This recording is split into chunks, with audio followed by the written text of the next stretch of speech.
Bon matin, Église du Plateau. J'espère que vous allez bien.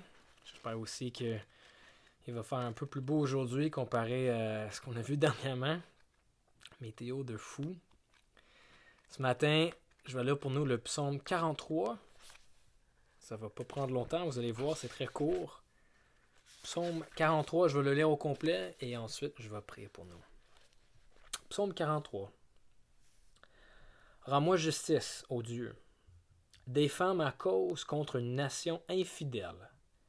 Délivre-moi des hommes trompeurs et criminels. Toi, mon Dieu protecteur, pourquoi me repousses-tu? Pourquoi dois-je marcher dans la tristesse, sous l'oppression de l'ennemi? Envoie ta lumière et ta vérité, qu'elle me guide et me conduise à ta montagne sainte et à ta demeure. J'irai vers l'autel de Dieu, vers Dieu, ma joie et mon allégresse. Et je te célébrerai sur la harpe, ô Dieu, mon Dieu. Pourquoi être abattu, mon âme, et pourquoi gémir en moi? Espère en Dieu, car je le louerai encore. Il est mon salut et mon Dieu. Amen. La parole de Dieu. Prions. Père éternel, ta parole est lumière, ta parole est une puissance, ça nous donne l'espoir, on a besoin de tout ça ce matin. On réalise, on sait très bien que l'homme ne vit pas juste par le pain, mais par chaque parole qui sort de ta bouche. Seigneur, on veut que ces paroles qu'on vient de lire fassent leur travail dans notre cœur pour nous façonner à ce qu'on devienne plus comme Jésus-Christ et moins comme qui nous sommes en ce moment. Que ta parole nous change et nous transforme. On prie ça au nom de Jésus. Amen. Le psaume 43 ressemble un petit peu au psaume 42, sauf qu'il est un peu plus court. Le psaume 42 que Jérémie a fait samedi, c'est très très similaire. Dans le psaume 43, l'écrivain, inconnu, l'écrivain, vit quelque chose de très difficile. C'est pour ça qu'il dit au verset 2, « Pourquoi dois-je marcher dans la tristesse, sous l'oppression de l'ennemi? » On ne sait pas exactement c'était quoi la situation, ce qui était en train de passer dans sa vie, mais on sait que c'était difficile, beaucoup, comme il dit, de tristesse. Mais la partie la plus difficile, peu importe s'il était en exil, peu importe si c'était un autre problème, une famine, pour lui, la partie la plus difficile, c'est, dans le verset 5, c'est le fait qu'il ne pouvait pas louer Dieu. C'est pour ça qu'il dit « Espère en Dieu, car je le louerai encore. » Donc, vous voyez, il y a quelque chose qui est arrivé. Il y a certaines circonstances qui se sont produites qui font en sorte qu'il ne peut pas adorer Dieu.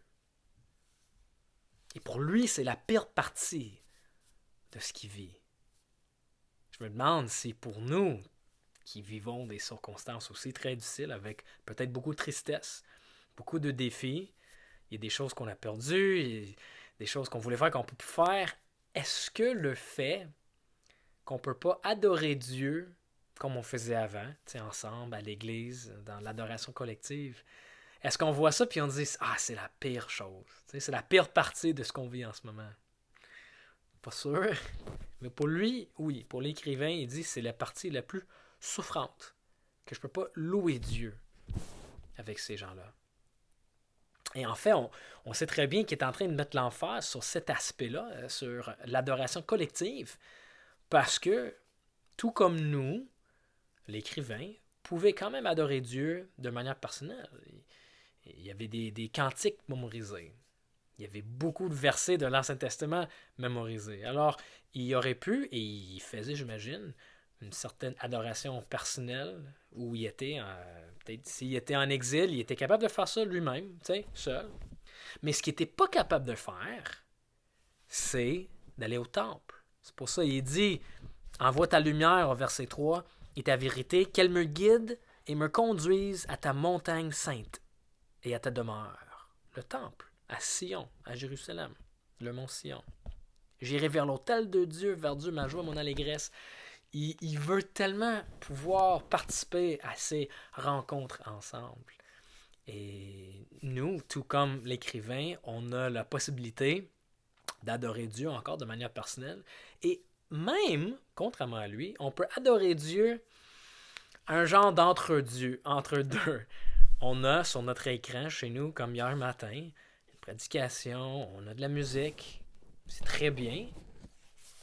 Mais ce que l'écrivain nous fait voir ici, c'est que c'est pas pareil. Et je crains que pour certains d'entre nous, peut-être on commence à voir comme si c'est presque la même chose. Vous voyez, l'écrivain était très très triste parce que ce qui lui manquait, c'était pas juste une meilleure qualité de musique, de pouvoir être là live, c'était pas juste le service du café, c'était même pas juste la communauté, ce qui était agréable de vivre ensemble. C'était le fait que l'adoration collective fait quelque chose qu'on ne peut pas retrouver dans un autre contexte, comme chez nous. Et c'est la même chose avec l'Église. Oui, c'est vrai, vous m'avez peut-être déjà entendu dire ça, mais c'est vrai que on est l'Église lorsqu'on est chez nous, et on est l'Église lorsqu'on est réunis ensemble au bâtiment. Parce que l'Église existe sous une forme éparpillée, comme en ce moment, et l'Église ici existe aussi sur une forme rassemblée. Mais l'Église est surtout l'Église lorsqu'elle est rassemblée.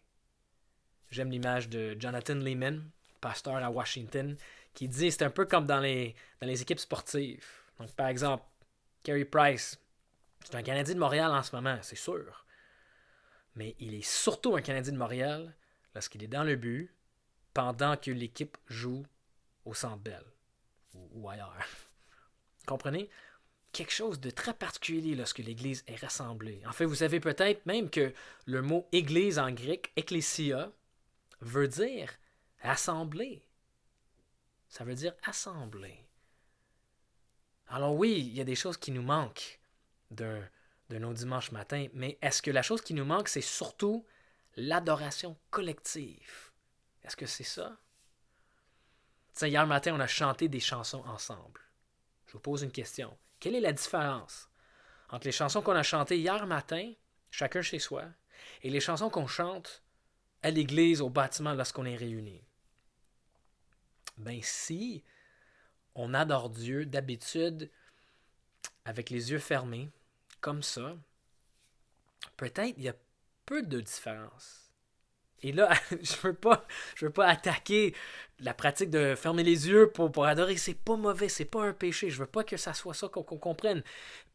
Mais je veux mettre le doigt sur le fait qu'on a peut-être individualisé l'adoration, même lorsqu'on est ensemble.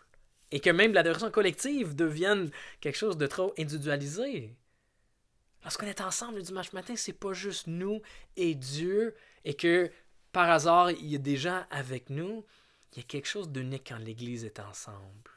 Et en fait, c'est l'adoration des autres qui suscite et qui pousse l'adoration qu'on peut avoir.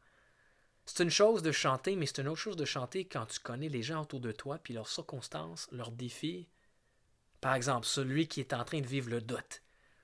Quand tu l'entends chanter, quand je crains d'abandonner, Christ me gardera. Hey, c'est autre chose. Ou celui qui vient de perdre sa job, et là, à côté de toi, tu l'entends chanter « Que m'importe le monde, ses richesses sans nombre, je veux Jésus. » Puis là, à ta gauche, celle qui vient de perdre un bébé, la femme qui a fait une fausse couche, mais là, tu l'entends chanter « En Jésus seul est mon espoir. » Wow, vous voyez, complètement différent. Alors, merci Dieu qu'on peut faire l'adoration personnelle chez nous, à la maison. Mais la chose qui devrait nous manquer le plus en ce moment, c'est l'adoration collective. Lorsque l'Église, et surtout l'Église, lorsqu'elle est rassemblée, et bientôt on va avoir l'occasion de le faire. Mais les amis, il y a quelque chose qu'on a perdu, qu'on ne peut pas retrouver lorsqu'on est dans notre salon. Puis on va l'avoir un jour. Mais c'est triste de ne pas l'avoir. Et on a hâte de le retrouver parce qu'il est irremplaçable. Seigneur Dieu, oui, on te fait confiance, c'est une question de temps. Fais que ça soit la chose qui nous manque le plus. Fais de nous une église dont l'adoration collective est notre plus grande priorité. On prie ça au nom de Jésus. Amen. Amen, je vous aime. Bon début de semaine.